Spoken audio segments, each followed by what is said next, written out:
एक जंगल में एक बहुत शक्तिशाली शेर पूरे जंगल पर राज करता था। उसे अपने ऊपर बहुत घमंड था। शेर से जंगल के सभी जानवर बहुत डरते थे। एक दिन शेर जंगल में घूम रहा था, तभी उसे एक चींटी की लाइन दिखाई दी। शेर, अरे तुम सब लाइन में कहाँ जा रही हो? चींटी, हम सब खाने की तलाश में जा रही हैं। इतने बड़े जंगल में कहीं खो न जाए, इसीलिए लाइन में जा रहे हैं। शेर, ये जंगल मेरा है, मैं यहाँ का राजा हूँ। तुम्हें मुझसे डर नहीं लगता? चींटी, हमें कैसा डर? आप बड़े जानवरों को खा सकते हो, वो आपसे डरते होंगे, हमें तो आप खा ही नहीं सकते। शेर, अच्छा ये बात है, मैं तुम्हें एक बार में मसल दूंगा, सारी मर जाओगी। चींटी, जाओ जाओ, अभी हमारे पास समय नहीं है, फिर कभी मिलना और कोशिश कर लेना। शेर, रुको जरा, मैं अभी बताता हूँ, कहकर उसके ऊपर पैर रखने की कोशिश करता है, लेकिन वे सारी एक तने की जड़ में घुस जाती हैं, जहाँ तक शेर का पंजा पहुँच नहीं पाता। शेर को बहुत गुस्सा आता है। शेर गुस्से में घूम रहा था, तभी उसके पास एक चीता आता है। चीता, क्या बात है महाराज, आप बहुत परेशान नजर आ रहे हैं। शेर चीते को सारी बात बताता है।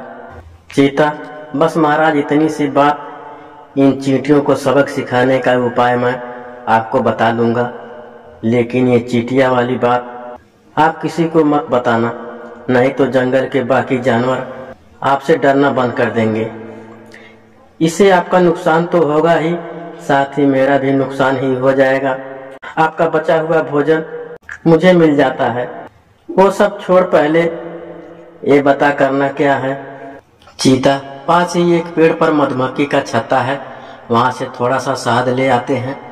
उस शहद को एक पत्ते पर रखकर मैदान में रख देंगे।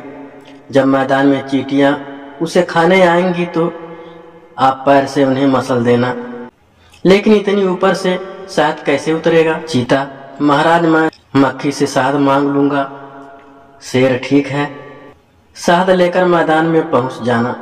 चीता शहद की मक्खी के पास जाता है। थोड़ा सा शहद दे दो, हमारे महाराज शेर की तबीयत ठीक नहीं है, वे शहद खाएंगे।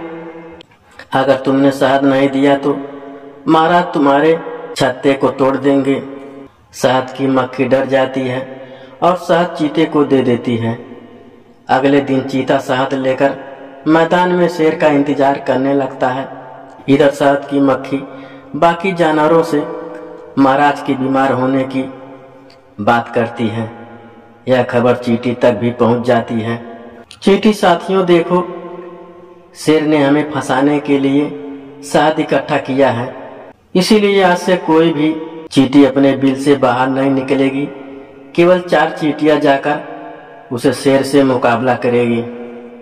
अगले दिन शेर और चीता शहद को एक पत्ते पर रखकर चींटी के आने का इंतजार करने लगते हैं। 4 चींटियां धीरे धीरे शेर और चीते की ओर बढ़ने लगती हैं। शेर और चीता दोनों पत्ते पर नजर रखते हैं। 2 चींटियां चुपचाप शेर और चीते के ऊपर चढ़ जाती हैं और उनके कान में अंदर जाकर काट लेती हैं। शेर और चीते के कान में खुजली होने लगती है, दोनों कान को खुजाने लगते हैं। इसी बीच उसका ध्यान पत्ते से हट जाता है। इसके बाद चारों चींटियां उस पत्ते को उठाकर मैदान से दूर पेड़ की जड़ में अपने बिल में पहुंच जाती हैं। शेर और चीता दोनों बहुत देर तक कान खुजाते रहते हैं।